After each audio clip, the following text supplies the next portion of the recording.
Kama ungekuwa na shilingi milioni 1, umepewa option, je, uwekeze kwenye eneo ambalo ina uwezekano mkubwa wa kukua lakini ina element of risk, au uamue ku play the safe game, uweke kwenye sehemu ambapo itakuwa moderately lakini it's almost risk free?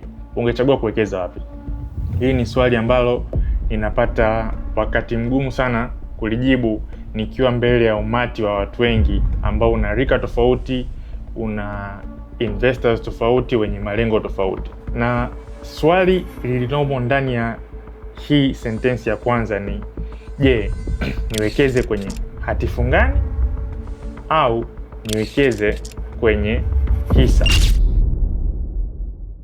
Leo tupo hapa ku break down in very simple language umuhimu wa kuwekeza kwenye hati fungani versus umuhimu wa kuwekeza kwenye hisa, benefits zake, inamfaa nani, na how can you maximize from both asset class. So if you're new to this page, karibu sana. My name is Victor Busara. I'm a certified financial educator, na leo tutakuwa tuna compare and contrast bonds versus stocks. So tutatumia aspects takriban 7 ku compare the two asset class ili uweze kufanya maamuzi bora zaidi yamkini utakapopata kiasi hicho cha fedha, depending on your age, risk appetite, pamoja na investment objectives zako.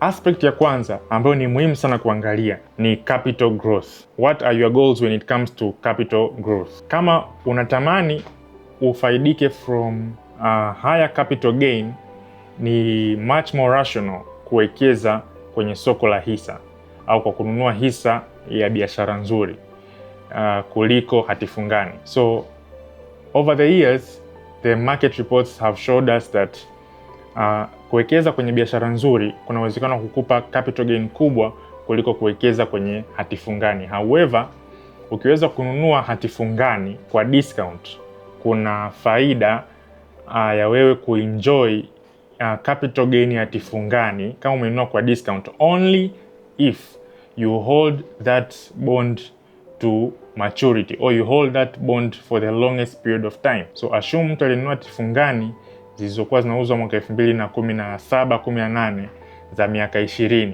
zilikuwa zinauzwa kwa kila shilingi 100, mtu alinunua kwa shilingi 75. Leo hiyo hati fungani moja inauzwa kwenye secondary market kwa shilingi 113. Kwa unaona akiuza leo atakuwa na capital gain ya maybe around 20 to 25%, lakini angewekeza kwenye pengine hisa ya biashara nzuri angepata much more return. So hiyo ni aspect ya kwanza, lazima ujiulize what are you targeting kwenye capital gain. Lakini aspect ya pili ambayo ni ya muhimu sana ni, are you aiming for ownership in a business? Kuwekeza kwenye hisa kutakupa advantage kwa sababu unakuwa sehemu ya mmiliki wa biashara. Therefore, you deserve to be rewarded for your investment kama biashara itatengeneza faida. Lakini ukiwekeza kwenye hati fungani, whether ya biashara, ya corporate au ya government, unakuwa hauna sense of ownership kwenye hiyo institution. Unakuwa una sense ya mkopeshaji, kwamba wewe unaikopesha ile biashara, hivyo basi unakuwa unaidai, na ina faida na hasara zake. Sasa hii inatupeleka kwenye aspekti ya 3, the ability for passive income growth. Mtu anayewekeza kwenye hisa, uwezekano wake wa passive income kukua, that is in form of dividend, unakuwa ni mkubwa zaidi if the business performs consistently well over time. Na tumeona kwenye soko letu la hisa, makampuni especially particularly the banking sector, the big 2 banks, faida yake imekuwa ikikua consistently over time, rewarding its shareholders bountifully in comparison to passive income kwenye bond, ambapo passive income kwenye bond you earn it in terms of interest. Now interest inakuwa fixed throughout your tenure, throughout the period ambayo utakuwa umehold bond. So kama unatafuta sehemu ambapo ina element of risk lakini uwezekano wa ile passive income kukua ni mkubwa, basi hisa is a very better investment for you. Lakini kama unatafuta just a little bit of safety net, safe return, consistent return lakini bila ongezeko, bonds zinakuwa much more favorable for you. Aspect nyingine tutaangalia ni how does the particular asset, whether shares or bonds, how does economic growth affect both asset classes. Kwenye hisa, if the economy grows, the businesses benefit directly from economic growth. Sawa. That is, assume uchumi wetu kwa sasa hivi unakuwa kwa 6.2%, lakini makampuni mengi kwa mwaka huu wa fedha tayari zimesha ripoti very good capital gains. Sasa fikiria uchumi ukianza kukua by 8%, 9% na 10% if the policies and the economic condition globally and regionally is intact and stable.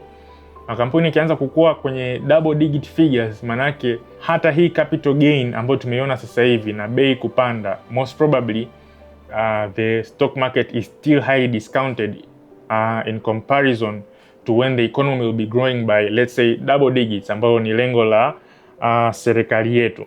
Lakini how do bonds get affected by economic growth in terms of return? Sasa hizi kwa sababu the return is mostly fixed, the interest remains the same. Ni ngumu kuona the direct effects kwenye interest, lakini however uchumi ukiwa unakuwa na business ikiwa na expand, most investors and most businessmen will prefer investing in businesses, therefore reducing the demand kwenye kuinvest kwenye bonds. So inaweza kusababisha shift from investing in fixed income, wafanya biashara wakaamua kuinkaa a little bit of calculated risk ili waweze kupata return over and above the risk free. Lakini aspect nyingine ambayo tunaweza tukaitumia kucompare hisa pamoja na hatifungani ni which investment is a better hedge against currency depreciation, against war, against economic crisis. So over the years, bonds have proven to be the safety investment, kwamba ukiwekeza kwenye hatifungani sio rahisi kupoteza. Lakini kukitokea kuna mfumuko wa bei, kwa mfano kukitokea kuna vita, kukitokea kuna economic shock, over the years tumeona kwamba stocks still outperform bonds if you are able to spot the right business and get it at not at a cheap price but at a much more reasonable price. So if you're planning to outbeat inflation, if you're planning to hedge against currency depreciation, to hedge against geopolitical uncertainties, it is better to choose a good business and buy it at a reasonable price, because as long as the business is demand yake ni kubwa, ina customer base nzuri, ina economic moat nzuri, ina net margins nzuri, manake itaendelea kuperform better with time.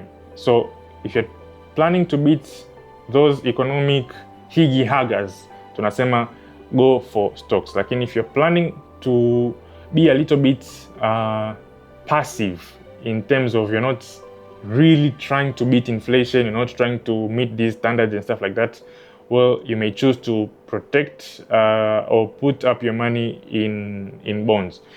Lakini the other aspect ambayo ni ya muhimu sana na it is very crucial ni how much is your risk appetite. So kama wewe ni kijana and you have a better risk appetite and unauelewa and you can differentiate and make a good decision between choosing business A over business B, you know those fundamental principles za kuchagua biashara, then it is way better for you to invest in hisa. Kwa sababu gani? Kwanza una advantage ya time, pili una advantage ya compounding if you choose to compound your returns, lakini tatu una advantage ya growth, kwamba as long as that business is growing una potential ya ku earn so much passive income in terms of dividends kadri miaka inavyozidi kusogea. Lakini kama wewe upo kwenye kundi la wanaotarajia kustaafu, waliostaafu, umepokea mafao yako, let's say imetokea mlango umefunguka, umepata fedha nyingi kuliko ambazo umezitarajia, na pengine hauna maarifa ya kuchambua biashara yet, basi ni vyema zaidi ukaconsider initially kwanza kuchukua ile lump sum kuiweka kwenye fixed income investment, basically to protect yourself from losing the huge amount of money that you have earned over time. Lakini pili, inashauriwa unaweza ukaamua kujifunza kidogo, na ukisha invest kwenye something ambapo itakupa kwenye bond, let's say in this case, ambapo itakupa uhakika wa periodic income, whether it is after every 6 months or quarterly au pengine hata monthly kwa wanaolipa monthly, ile return unayoipata sasa ndio unaweza kaamua baada ya kufanya uchambuzi ukaamua kuanza kuiwekeza kwenye hisa ambayo ina carry an element of risk. The main rationale ni kwamba it protects your lump sum capital when just in case you made a wrong decision ya buy the wrong company, of which if you have followed this page, if you learning consistently from our page, we hope and we know that you are not gonna make a bad financial decision. Sasa, if you want to begin to invest in stocks, the most crucial skill ambayo unatakiwa ujifunze is the art of ratio analysis. Ratio analysis itakusaidia sio tu kuchagua hisa, bali kuchagua biashara nzuri, kwa sababu biashara nzuri itakupa hisa nzuri. Kama upo interested kujifunza the art of ratio analysis, tarehe 6 mwezi wa 6 mwaka 2026 kuanzia saa 11 mpaka saa 2 usiku tutakuwa tuna session nzuri sana ambayo tuta-analyze makampuni zaidi ya 11 kwa mwaka 2025 na mwaka 2024. Tuta-analyze chai, tuta-analyze telecom, tuta-analyze cement, tuta-analyze sigara, tuta-analyze airline, tuta-analyze service providers, tuta-analyze construction, tuta-analyze benki, tuta-analyze hadi kampuni ambazo bado hazijawa listed, ili kufundishana na kuendelea kukuza uelewa wetu kwenye jinsi ya kuchagua biashara nzuri ambazo zimekuwa listed na hata pengine ambazo hazijawa listed. So tutapiga ratio zaidi ya 22 ili tuweze kuwa very invested kwenye kuweza kuchambua biashara. Now, why mwezi wa 6? Tumeamua kuweka hii window kwa ajili ya kuaccommodate wazazi, watoto, wanafunzi ambao watakuwa wamefunga shule. Ukilipia hii session utapata full month access ya wewe pamoja na familia yako na wapendao kuweza kuisikiliza ili waweze kuwa wawekezaji wazuri miaka ya mbeleni. The whole aim of this session is to build a better generation of investors. Asanteni kwa kunisikiliza. See you on the session tarehe 6 mwezi wa 6. God bless you.